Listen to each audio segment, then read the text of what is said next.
India's got talent के members only episode था जिसमें रणवीर अलावादिया, अपूर्वा मखीजा, जसप्रीत सिंह और आशीष चिंचलानी थे। उस एपिसोड को यूट्यूब इंडिया ने एफआईआर दर्ज होने और मिनिस्ट्री ऑफ ब्रॉडकास्ट एनआरसीडब्ल्यू से नोटिस मिलने के बाद रिमूव कर दिया है। पूरे इंडिया में इस शो के डिजिटल प्रोटेस्ट हो रहे हैं, सेम वैसे ही जैसे एआईबी नॉकआउट के टाइम पे हुए थे। ऑल इंडिया सिने वर्कर एसोसिएशन ने इस शो पर बैन लगाने की डिमांड की है। शो में किया गया स्टेटमेंट परवर्ट माइंडसेट और रेप कल्चर को ग्लैमराइज करते हुए दिखाई पड़ता है, वो भी तब जब हम हर रोज जेंडर इक्वालिटी और crime against women, sexual harassment के लिए लड़ रहे हैं। तब महाराष्ट्र सीएम देवेंद्र फडणवीस ने भी पूरे मामले की इंक्वायरी करने के ऑर्डर्स दे दिए हैं। तो उसके ऊपर कार्रवाई होगी। रणवीर अलाहाबादिया की अपॉलॉजी भी तब आई जब नेशन वाइड उसके ऊपर ऑब्जेक्शन उठा। ऐसा लग रहा था कि जैसे जबरदस्ती की फोर्स्ड अपॉलॉजी दी है उन्होंने। कास्ट में जाने वाला था अभी biceps and we cancel that. क्यों?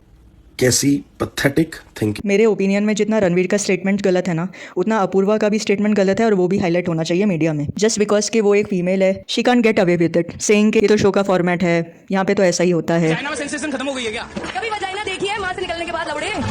को रोकने के बजाय सारे जितने भी पैनलिस्ट थे वो उसके स्टेटमेंट को सुन के तालियां मार रहे थे और उसे ऐसे प्रेस कर रहे थे जैसे कि उसने बहुत ही अच्छा स्टेटमेंट फेंका हो। तो इसी से पता चलता है कि इन लोगों की मेंटालिटी क्या है। बस वो अगर कोई हमारे शो में आके पॉर्न शूट करना चाहता है, अगर आप जानते हो कोई ऐसा हो, प्लीज भेजो उनको भाई, बहुत मजा आएगा, माँ कसम भाई, पूरा इंटरनेट फट जाएगा। So that would be epic.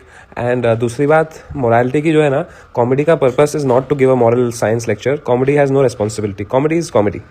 C there is a thin line between vulgarity and humour. शायद समय रहना को ये सब समझ में नहीं आ रहा है। अगर उनके हिसाब से अगर कोई भी कॉमेडी कर रहा है तो वो मॉरलिटी नहीं सिखा रहा और उनकी कोई रिस्पॉन्सिबिलिटी नहीं बनती, तो ऐसे में तो फ्यूचर में काफ़ी सारे लोग खड़े हो जाएंगे।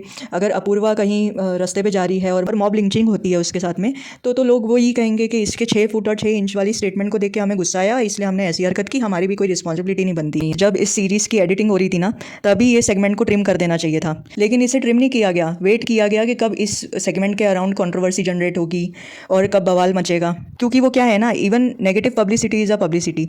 मोरालिटी के पॉइंट ऑफ व्यू से देखें तो ऐसे शो बंद होने चाहिए। प्लेटफॉर्म में वर्बल अब्यूज़ तो ऐसे ग्लैमराइज किया जाता है कि जितने भी एलाइट लोग हैं वो ऐसी ही लैंग्वेज को यूज़ करते हैं और ऐसे ही ड्रग यूज़ करते हैं या फिर अल्कोहल यूज़ करते हैं, तो ये यूथ के बीच में बहुत ज़्यादा नॉर्मल हो जाता है, जिससे डीजनरेटेड थिंकिंग पास ऑन होती है और लॉजिकल, कंस्ट्रक्टिव और क्रिएटिव थिंकिंग एबिलिटीज मर जाती है। डिजिटल क्रिएटर्स के लिए कुछ तो रूल्स होने चाहिए। पास्ट में अगर कैरी मिनाती जैसे लोगों को फेमस नहीं किया गया होता तो शायद सिचुएशन आज ऐसी नहीं होती। मेरे पॉइंट ऑफ व्यू से इंस्टाग्राम, फेसबुक, यूट्यूब और जितने भी ओटीटी प्लेटफॉर्म्स हैं जैसे कि ऑल्ट बालाजी, नेटफ्लिक्स, उल्लू, सब पर कुछ ना कुछ रिस्ट्रिक्शन लगाने की ज़रूरत है। आप सबका क्या ओपिनियन है इस मैटर में कमेंट सेक्शन में ज़रूर लिखना, और चैनल पे नए हो तो सब्सक्राइब करना। नेक्स्ट वीडियो में मिलते हैं, तब तक के लिए बाय।